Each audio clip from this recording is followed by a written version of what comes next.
sun's shining bright. The birds are singing, it's a beautiful sight. A brand new day, let's seize it tight. The world is ours, let's take a bite.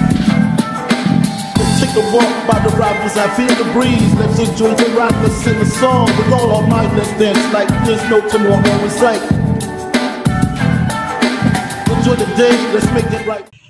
Hello everyone, magandang hapon sa lahat. For today's vlog ay pupunta tayo ng wildlife. So abang tayo ng sasakyan para maka-alis na tayo guys. So ayan, palabas na to sa aming bahay. Harapan namin ay mga school. Ayan, napaligiran kami ng mga eskwelahan dito sa aming lugar. So pasakay na tayo guys. So ito na nga, nandito na tayo sa wildlife. So kabila ang pasukan, kaya ikot muna tayo. Ayan, hindi na sila nagpapasok dito sa entrance, doon na sila sa exit mismo sila nagpapasok. So lakarin lang natin ng konti para makapasok na tayo sa loob. So ayan, habang lalakad-lakad tayo dyan, so akyat na naman tayo ng overpass para sa kabilang side tayo, doon tayo papasok. So ayan, kailangan natin mag-overpass, di tayo pwedeng tumawid na lang tumawid, baka masagasaan tayo dyan. So ito pala yung harapan ng pasukan. So ayan, so syempre babayad tayo ng entrance ng 30 pesos na lang naman ang bawat isa. Kapag ano naman kapag bata 20 or 25. So ayan, palakad na tayo papunta sa loob ng wildlife. So ito, so dito pala guys, maraming puno. So ayan, maraming puno na pwede mong masilungan. So nagpicture mo na siya dyan. O yung mga pa-Valentine's din nila dyan, naka-ready na para sa February 14. So ito ngayon, mangilan-ilan lang yung mga tao nandito dahil nga wala namang okasyon pa. So sigurado malamang pag February 14 ay mapuno na ito ng tao dito dahil masarap asyalan dito at tambayan at palipasan ng oras at maghapon dito. Ayan, nakaupo na kami dito dahil medyo malamig dito dahil may puno na siya at mahangin, as in mahangin dito dahil puro mga kapunuan yung nandito. So dito pala guys ay pwede kang mag-celebrate ng iyong birthday o mga kapamilya mo, sama-sama kayong lahat. Pwede na kung nagtitipid ka nung walang gastusan, dito ka na lang pumunta. Ayan, nagbaon ka lang ng kung ano-ano, pwede na. So ito nga kami, nagbaon lang kami ng mga chichirya dyan at tubig at tinapay ay sold na sa amin. So bago naman kami umalis dito ay kumain muna kami sa aming tahanan bago kami lumayas. Kaya okay lang sa amin yung mga ganito lang ang mindala. So ito pala yung liguan na guys. So ang lalaki, yung iba doon na gumagapang na, nagpapaaraw din pala sila, nilalamig din pala sila guys. Need din pala nila ng araw. Malamig din naman talaga dito sa wildlife guys kasi nga puro puno, mahangin, halos naganda, kalbo-kalbo na yung mga puno dito, nangalagas na lahat ng mga dahon na sa baba na. So di ko alam itong hayop na to kung anong pangalan yan. Yan, bahala ka ng kung anong pangalan dyan basta kay hayop kung nakikita ko guys. So ayan, lakad tayo dun sa kabilang side dahil marami pang mga kahayupan ng ating bibisitahin. So ito pala yung ano, hindi ko alam ang hayop na yan, basta kay hayop. Ito yung ahas, malaking ahas guys. Ayan, buhaya tayong kanina guys, buhaya o buaya. Ayan, sinasabi ko sa yung mga dahon na nakalbo nasa baba ng kanyang mga dahon. Ayan, so ayan yung mga kapamilya nila dyan, isang buong banding sila dun sa may kubo na yun. So ayan, nakikita mo malinis, walang ganong tao dahil nga wala namang okasyon na parang pumunta sila dito na para magtumpok-tumpok ang mga tao dito sa wildlife. Maliban lang kung mayroong mga okasyon, Pasko, New Year o kung ano pa yan. So malamang ngayong February 14 ay maraming tao dito dahil pwede kayong tambay ditong maghapon. So ayan sa baba, so may katirikan pa ang init nito dahil 3 o'clock pa ito. Ayan, medyo mainit-init nga naman talaga. So dito pala may mga artista na dito sila shooting. Meron din mga nagpipictorial dito. So ayan yung pailog dagat nila dyan. Ayan yung mga nagpipictorial. Dito din kinukuha yung mga ano nila dito, mga nag-shooting sila guys. So ayan, so medyo hindi namin naikot ang lahat-lahat pa ito dahil nga mayroong ibang part na lugar na mainit na talagang sakop sa araw. So syempre ayaw natin mainitan dahil masakit naman talaga kung magbilad ka sa init, no.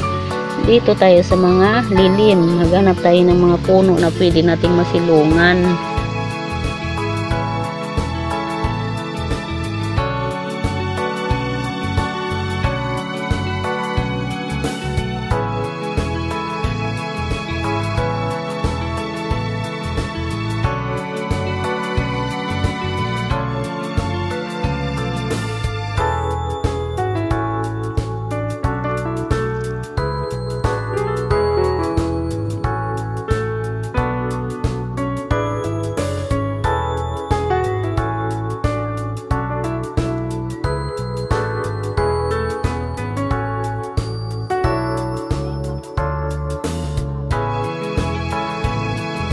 Kita mo yung mga dahon, nandito na sa baba, wala na sa kanyang puno, nasa baba na lahat.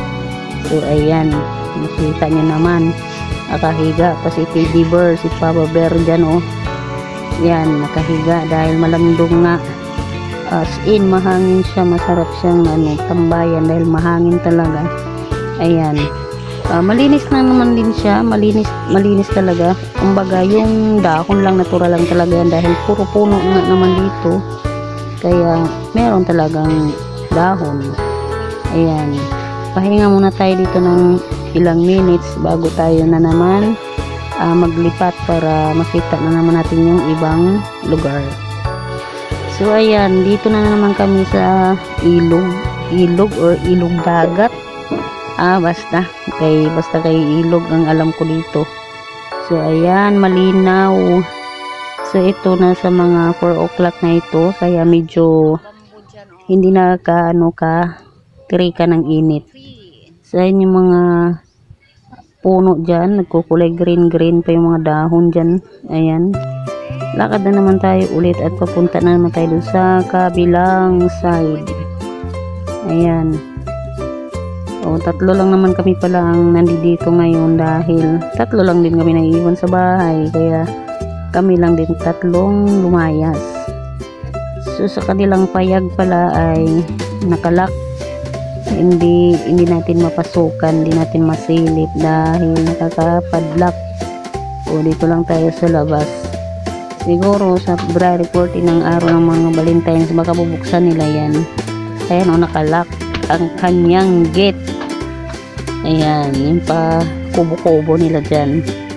So makikita rin naman dito din, kahit hindi ka na umakyat yan sa kubo na yan, makita mo na yung mga tanawin, yung tubig at saka yung mga nag green na mga dyan, dahon. Hello! Ayan sa Philippine Eagle guys, ayan. Hello! Ang laki na ni Philippine Eagle. Malungkot siya dahil wala siyang kasama.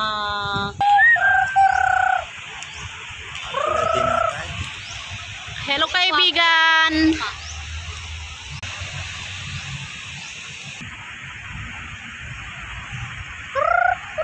Hello! Gusto mo pakawalan kita dyan? Uy! Hindi ka naman si Parrot pala eh.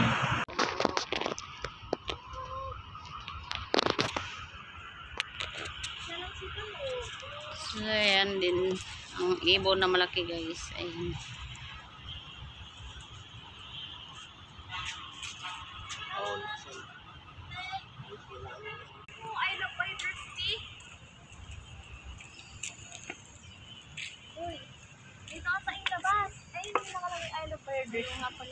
So ayan, umabot na tayo ng 5 o'clock dito. So kailangan na namin lumabas dahil siyempre kailangan na din namin mamalingki.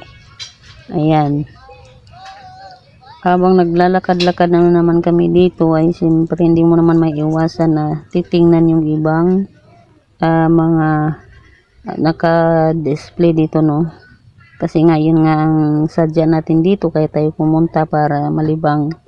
Siyempre pag may nadadaanan ka, silip ka na naman. Ayan, kaya yung paglabas mo hindi tuloy-tuloy. Pa-flowers, bonggabilya.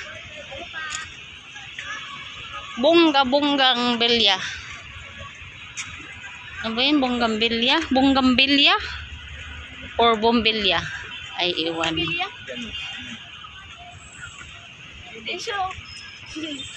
Hello kaibigan. Kamusta ka na dyan?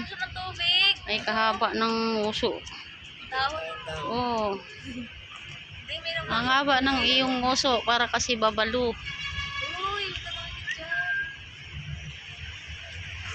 Kalaki niya guys. Oh. Hello. So dito naman guys ay naka-ready na yung kanilang pa-Valentine's Day. Meron na silang palab dyan, oh. Oh. Diba?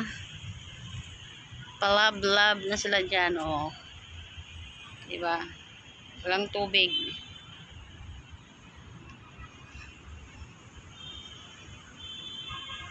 At ako'y uupo din at nangangati ang aking paa.